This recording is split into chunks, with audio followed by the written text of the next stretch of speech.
Eu não sou médica infectologista ou sanitarista, eu não sou especialista, nem muito menos neurologista, nem imunologista, enfim. Então, tenho meus limites, eu vou falar de uma forma mais no sentido de falar um pouquinho do que aconteceu no hospital Emílio Ribas. Então, essa vacina é importante, né, que a gente mantenha essa cobertura alta, enfim, de 100%, que a gente continue oportunamente investigando os casos de eventos adversos, assim como os casos de febre amarela, tanto episootias também.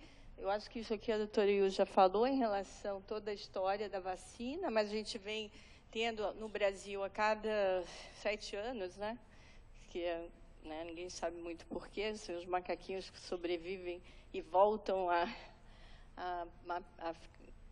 aumentar sua população em matas, enfim, a gente tem ampliando a cada dia, a cada ano. Agora a gente tem uma recomendação, né, a partir de 2019, de vacinar a região Nordeste, que seria a última região do Brasil, e aí toda a região, todo o Brasil tem uma área de recomendação, então mais ou menos 70 milhões de doses está previsto vacinar em 2019, somando também com as vacinas do São Paulo, Bahia e Rio de Janeiro, né? Enfim, a composição da vacina, a gente tem uma imunogenicidade alta, de 80% a 100%, né, em até 10 dias, e com mais de 30, a gente tem 99%. A duração, a gente tem mais de 90% de anticorpos que duram, né, até 20 anos, tem estudos até em militares com mais de 30, 35 anos, em função disso, inclusive, a gente não tem mais a dose de reforço, né? Obviamente que também é uma discussão, enfim, se a gente estaria protegido ao longo de muitos anos. A gente tem todas esses contraindicações que vêm se somando a cada momento que a gente tem um caso novo de evento adverso. Então, morre alguém com a doença, tal, então entra na lista como contraindicações, né? Então, a gente tem as imunodeficiências, aí a gente tem algumas histórias prévias de anafilaxia, mas, enfim, a partir do momento que você só tem uma dose, você não vai precisar mais. A gente tem os eventos leves, que são frequentes, né? Mas, enfim, desde febre, dor muscular, então isso é bem frequente, e a gente tem os graves, que vão desde a anafilaxia a essa doença neurológica associada, numa taxa de 0,28 a 0,8 por 100 mil, e para a viscerotrópica 0,25 a 0,4. Isso é um dado da Organização Mundial de Saúde, que compilou a partir de várias informações. Os casos ocorrem, em geral, na primeira vacina, né? Praticamente 100% dos casos ocorrem na primeira dose.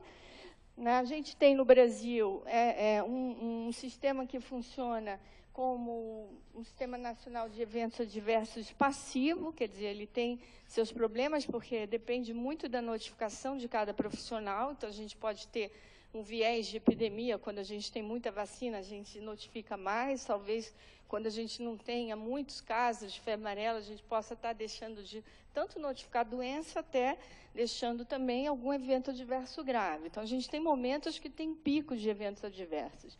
Mas ele é muito útil, assim como nos Estados Unidos e em outros países, para monitorar esses eventos adversos relacionados à vacina.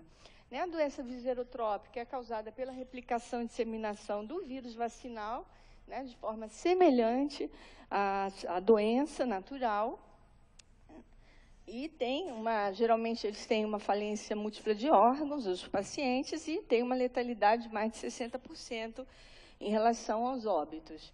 A gente tem esses critérios aqui de Brighton, que já modificou, né, a OMS em 2008, eles fizeram que aqui, no caso, a gente tinha 3 critérios maiores, 1 maior, 2 menor, né, enfim, uma combinação de critérios para você dizer se eram ou não viscerotrópicos. E aqui seriam os critérios maiores e menores, alguns deles são laboratoriais, aumentos de enzimas hepáticas, renais, né, respiratório, plaquetopenia, e eles se dividiam em maiores e menores. Em 2008, que é o que nós utilizamos aqui no Brasil, né, a definição de nível 1, que é febre, náusea, vômito, dor abdominal, astenia, mialgia, e o nível 2A, que aí você tem também as alterações laboratoriais, de icterícia, de alterações renais, cardíacas, respiratórias, enfim, tem várias, né, inclusive cardíacas. A gente tem desde a definição do suspeito, que é exatamente, tem o prazo de 30 dias após a vacinação, e se enquadrar naquele nível 2 aqui, né? Nível 1 e nível 2. E ausência de outros diagnósticos. Além disso, a gente tem que ter disfunção hepática. O caso provável é que você identifica o vírus vacinal no sangue e o confirmado que você identifica o vírus vacinal no tecido hepático. Isso para viscerotrópico, né? Aqui tem uma revisão de 62 casos. Esse estudo foi para avaliar se os critérios de Brighton, né, se era um critério muito sensível.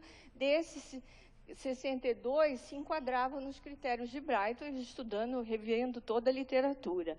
E 70 casos, 37, não se enquadravam, mas não se enquadravam porque não tinha informações, não é? Porque não tinham os critérios. Talvez a maioria tivesse, mas não tinha nos artigos condições de você classificar segundo aqueles critérios maiores e menores. Né? Aqui a gente tem a incidência de doença viscerotrópica, esse estudo aqui no Vaccine 2014, que é uma revisão. Então, vocês veem que aqui a gente tem taxas que vão, nos Estados Unidos, de um sistema passivo de 0,97 para 100 mil, na verdade, doses, né? Não é habitantes. Aqui a gente tem 0,13, a gente tem uma taxa extremamente alta que ocorreu no Peru, né, em 2007, numa incidência de 12 a 100 mil, quer dizer, uma situação que a gente tem variações de 0 na África, por exemplo, numa vigilância ativa, de nenhum caso. Né? Então, assim, é realmente uma situação de muita dificuldade para a gente ter um consolidado em relação exatamente quais são os grupos de maior risco. Aqui a gente também, nesse mesmo estudo, fazendo uma taxa para maiores de 60 anos, nesse sistema tem 4 vezes mais, né? Quer dizer, 4 em 100 mil, em maiores de 60, 22, aqui 177, no Brasil é baixo, 0,05, em maiores de 60, quer dizer, 177 nos Estados Unidos, no Brasil 0,05, e aqui 1,8. Então, assim, é uma variação muito grande. Aqui na Austrália, 3,47, e no Brasil, uma baixa taxa em crianças de 9 a 3 anos, o que foi, inclusive, estimulado de introdução da vacina na infância, até que apareceu um primeiro caso de evento adverso numa criança de menos de 1 ano, no Brasil, no Sul. Né? Então, em relação a esse estudo, a gente tem que os homens de mais de 65 anos têm um maior risco, né? Dá um odds aqui de 10, então são os homens, que eles têm essa faixa de 56 anos, com um intervalo de confiança significativo. Então, os homens são 29 contra mulheres 3, e aí, enquanto mulheres jovens, são as mulheres de maior risco, tem um odds de 2,8, as mulheres jovens. Doenças autoimunes, um odds de 6. Nessas doenças tem lúpus, doença de Addison, que 2 irmãos aqui de São Paulo que morreram. Doença do timo tem um risco imenso, são 4 casos e 2 óbitos, enfim, um N absoluto é pequeno.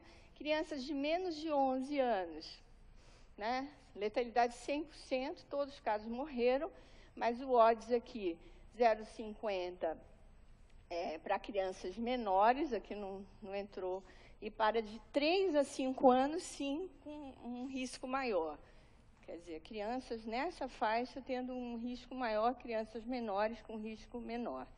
Múltiplos casos na mesma família, a gente tem esses 2 irmãos aqui com a doença de Addison no Brasil, e a gente tem também uma mulher que morreu com a doença viscerotrópica, e depois foi visto que a irmã também tinha tido um caso, porém não tinha evoluído para óbito. Então, são 2 casos relacionados na mesma família. Eu sei que esse ano, depois, a doutora Helena pode exemplificar, porque a gente parece que teve mais casos relacionados à família.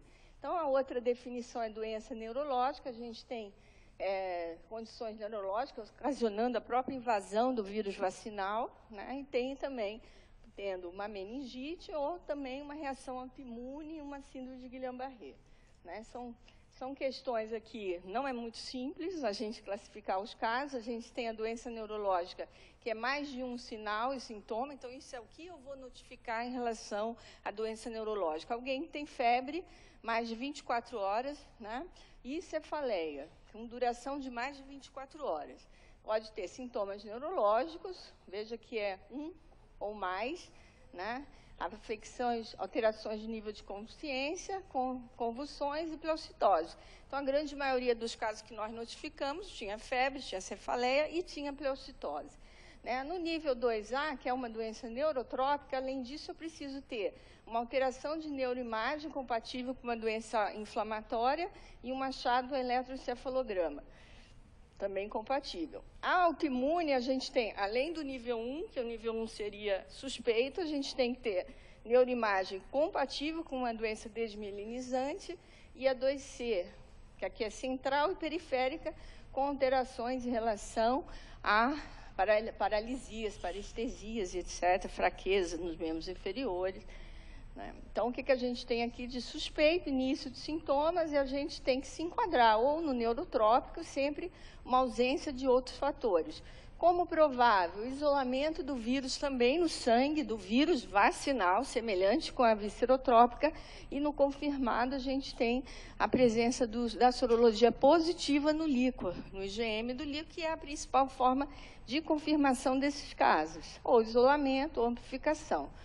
Né? Então, aqui a gente tem, aí da autoimune a gente não tem, né, a questão da meningite, então a gente tem outros, a suspeita clínica também, e assim a gente vai ter definições também em relação a, se provável, tendo isolamento do vírus, sempre nesse sentido. Aqui a gente tem uma revisão do Brasil, né, do professor aqui Martins, Reinaldo Martins, né, que fez uma revisão importante de doença neurológica, né, de 67 casos. A gente tem 55 neurotrópicas e 10 autoimunes, quer dizer, a gente tem muito mais neurotrópica no Brasil. Feminino, 40%, 70% para autoimune, a mediana de idade é 28%, nessa um pouco mais, primeira dose 100%, aqui tem 80%, né, 2 casos que não foram na primeira dose, com sequelas tem baixa, né, sequelas, não há nenhum registro de óbito, né, meningoencefalite 98%, tempo entre a doença e a vacina mais ou menos a mediana de 15, variando de 2 a 9, o líquor, a celularidade mediana é 98, variando de 21 a 650, a proteína 62, e a sorologia IgM positiva no líquor, que é a forma prática, né, na verdade, da gente estar confirmando esses casos. Em relação ao cálculo de taxas, considerando que isso é uma vigilância passiva, Brasil, né, durante esse período de 2007 a 2012, foi calculado as taxas de doenças neurológicas, aqui todas, não só a neurotrópica, mas a autoimune, somando as duas, em menores de 1 ano. Foi um risco menor, quer dizer, as crianças menores de 1 ano tiveram menor risco de ter complicações neurológicas associadas à vacina, e a faixa de 5 a 9 anos teve um risco significativo de 3 vezes, quando comparado à faixa de 15 a 59, que foi a referência. 15 a 59, onde se vacinou mais, inclusive, uma taxa menor, né, ela foi considerada referência. Então, para adultos e idosos também não houve diferença significativa, então ficou essa faixa com maior risco e essa como menor. Né? Então, aqui aqui eu vou falar assim, dos nossos casos do Emílio Ribas, que a gente notificou 18 casos suspeitos de doença neurológica associada à vacina de febre amarela, tinha aqueles critérios de febre e cefaleia e tomou a vacina até 30 dias antes de iniciar os sintomas. Né? A maioria sexo masculino, 66%, a idade média 38%, raça cor branca, 72%, início de sintomas entre a vacina em média de 11 dias, febre, cefaleia e mialgia são os principais sintomas. Em relação ao líquor, a celularidade média de 100, variando de 4 a 200, com predomínio de linfócitos, proteína média de 57, 44% internaram, quer dizer, teve alguns casos que foram só a passagem de PS. O tempo de internação foi 5, a evolução, a letalidade, infelizmente, nós tivemos um óbito. Então, como que classificou? Isso aqui foi um bom exercício de como é difícil classificar esses casos, usando aquelas definições. Então, nós conseguimos não dizer que é neurotrópica, porque a gente não tem alteração de imagem nem eletro para dizer que é neurotrópica, então a gente chamou isso de neurológica confirmada, porque tem IgM positivo no líquor, porém não tem alteração de imagem, ou não tem alteração ou não foi feito, até porque muitos casos nem internaram, certo? A gente tem um caso de neurotrópico provável, esse aqui é um nó, porque morreu, entrou com... Eu vou relatar o caso, se der tempo. Morreu e a gente achou, nós achamos, o Lutz, junto com o CDC, encontrou o vírus no coração e no pulmão. Quer dizer, isso é mais um nó. É neurológico e o vírus foi achado no pulmão e no coração. Tem 9 suspeitos de doença neurológica que fica como nível 1. Alguns têm sorologia não reagente, outras não foram realizadas e todos os PCRs são não reagentes, não detectável tanto no soro quanto no líquor. 2 não foram realizados exames. Tem um autoimune com comprometimento periférico, que teve uma alteração de marcha, de força muscular. Tem um suspeito de doença neurotrópica 2A, porque esse tem alteração de imagem, porém a sorologia não reagente. Um suspeito de neurotrópica nível 2A tem alteração de imagem, porém o IgM é inconclusivo. Então, tinha que colher outro líquor. Obviamente, ninguém conseguiu colher um segundo líquor desta. Inclusive, era uma nutriz. E tem um descartado que foi detectado enterovírus no líquor. Então, o PCR dele é positivo para enterovírus.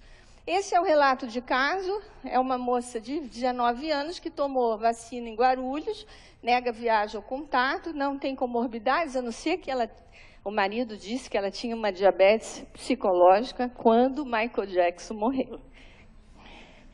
Então, ela disse que ela tinha o quê? Michael Jackson morreu, ela tinha 9 anos, Enfim, ela teve uma diabetes, a história teria uma convulsão na infância, após 4 dias, cefaleia progressiva, vômito, mialgia, progredindo com rebaixamento de nível de consciência, procurou diversos serviços e começou a ter convulsões e foi encaminhada para o Emílio, já muito grave, o líquor de 14 células com predomínio de linfócitos.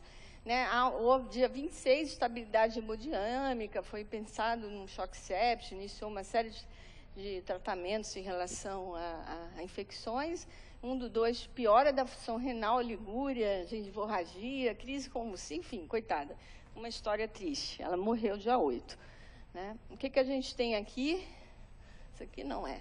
TC de crânio, inicialmente normal, 25/1, boa delimitação, quer dizer, é neurotrópico.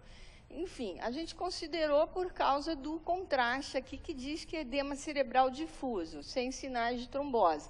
Eletro, desorganização difusa de atividade elétrica, atividades epileptiforme. Enfim, tem vários eletros já, inclusive, para avaliar a morte cerebral. Então, eu nem trouxe, porque ela foi... O que a gente tem de exame? Líquor no Lutz, negativo, IgM, sorologia, RT-PCR não detectável, no sangue não detectável. Aqui que foram as amostras do IML, com muito custo, conseguimos as amostras do IML, que foi para o Lutz, que foi para o CDC, o fígado, tem necrose centroblobular, inflamação periportal, esteatose, autólise, pulmão, congestão, cérebro, edema, perivascular moderado, coração, edema, intersticial, imunohistoquímica negativo, PCR, fígado, baço, rim, amostra inadequada, cérebro negativo, coração e pulmão, 5 linha NCR positivo para o vírus da febre amarela. A conclusão é viscerotrópica. Quer dizer, eu achava que era neurológica. Nós todos, múltiplos tecidos com imunistoquímica, evidência do vírus da febre amarela com alta identificação com a cepa vacinal. Não foi possível uma investigação melhor até por causa das amostras, que chegaram lá já depois de 1 ml, uma série de dificuldades em relação. Depois a gente pega aqui as transaminases dela, que é na internação, está em torno de 400, 500. No dia 4 chega a 2.000, né? Já era dia 8 ela morre, né? Aqui são a creatinina também, que já era aqui de 2 e pouco, quando ela é interna, vai aumentando, bilirrubina total e o NR também.